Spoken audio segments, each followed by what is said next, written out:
আসসালামু আলাইকুম। সাধারণ নুডলস খেয়ে যদি বোর হয়ে যান তাহলে আজকের রেসিপিটা একদম আপনার জন্য। আজ আমি বানাচ্ছি এমন স্টিক নুডলস যেটা একবার খেলে বারবার বানাতে ইচ্ছে করবে। ট্রাস্ট মি, এই স্টাইলটা একদম আলাদা।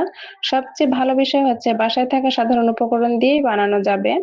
এখানে আমি নিয়েছি Kokola super egg and chicken নুডলসের একটি প্যাকেট, সাথে কিছু পাস্তা আর 2টি ডিম।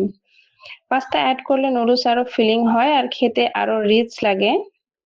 প্রথমে একটি পাতিলে পরিমাণ মতো পানি গরম করতে বসিয়েছি। অফ ক্যামেরায় 1 টেবিল চামচ রেগুলার অয়েল এড করে দিয়েছি। এতে করে নুডলস গুলো সেদ্ধ হওয়ার সময় একটির গায়ে আরেকটি লেগে যায় না এবং বেশ ঝরঝরে থাকে। পানি যখন ফুটতে শুরু করলো সে সময় অ্যাড করে দিচ্ছি 1 কাপ পাস্তা। হালকা নেড়ে দিচ্ছি যাতে নিচে লেগে না যায়। মনে রাখতে হবে পানি ভালোভাবে ফুটলে তবেই নুডলস দিলে টেক্সচার পারফেক্ট থাকে। এবার এর মধ্যে নুডলস অ্যাড করে দিচ্ছি, হালকা নেড়ে দিলাম যেন আলাদা আলাদা থাকে। 2-1 মিনিট পর চেক করে দেখলাম সেদ্ধ হয়ে গেছে 80% মতো। তখন চুলা থেকে নামিয়ে ছাঁকনিতে ছেঁকে নিলাম এবং পানি সম্পূর্ণ ঝরিয়ে নিচ্ছি। খুব বেশি সেদ্ধ করা যাবে না, এতে করে নরম হয়ে যাবে। এবার আরেকটা পাতিলে সামান্য রেগুলার অয়েল নিয়ে নিয়েছি। তেল গরম হলে কিছু পেঁয়াজ কুচি অ্যাড করে দিলাম। পেঁয়াজ হালকা গোল্ডেন হওয়া পর্যন্ত ভেজে নিচ্ছি। খুব বেশি ভাজা যাবে না, এতে করে স্বাদ তেতো হয়ে যাবে।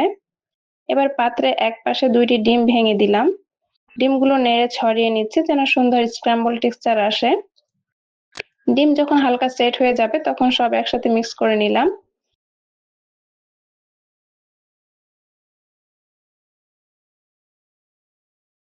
এবার এক পাশ ফাঁকা করে কুচি করা গাজর অ্যাড করে দিচ্ছি, সাথে অ্যাড করে দিচ্ছি কিছু কুচি করা টমেটো। সবজি বেশি সময় কুক করা যাবে না, হালকা ক্রাঞ্চ থাকলে টেস্ট দ্বিগুণ হয়। সব উপকরণ ভালোভাবে মিক্স করে নিলাম।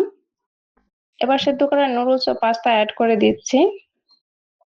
এর সাথে অ্যাড করে দিচ্ছি 3টি কাঁচামরিচ এবং স্বাদমতো লবণ। লবণ দেওয়ার সময় খেয়াল রাখতে হবে নুডলসের মশলায় আগে থেকেই লবণ রয়েছে। সবকিছু ভালোভাবে নেড়ে মিক্স করে নিচ্ছি। লাস্ট স্টেজে অ্যাড করে দিচ্ছি একটি শাহি মশলার প্যাকেট। এই মশলাই দেবে স্পেশাল একটা ঘ্রাণ আর রেস্টুরেন্ট টাইপ ফ্লেভার। আলতোভাবে নেড়ে যখন দেখবেন সুন্দরভাবে কোটেড হয়ে গেছে তখন চুলা থেকে নামিয়ে নিচ্ছি। উপরে সামান্য টমেটো সস ছড়িয়ে দিলাম গার্নিশের জন্য।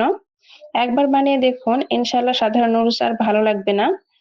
এমন সহজ আর মজার রেসিপি পেতে এখনই চ্যানেলটি সাবস্ক্রাইব করুন। ভিডিওটি ভালো লাগলে লাইক ও শেয়ার করতে ভুলবেন না যেন। আর কমেন্ট করে জানাবেন স্টিক নুডলস রেসিপি কেমন হয়েছে।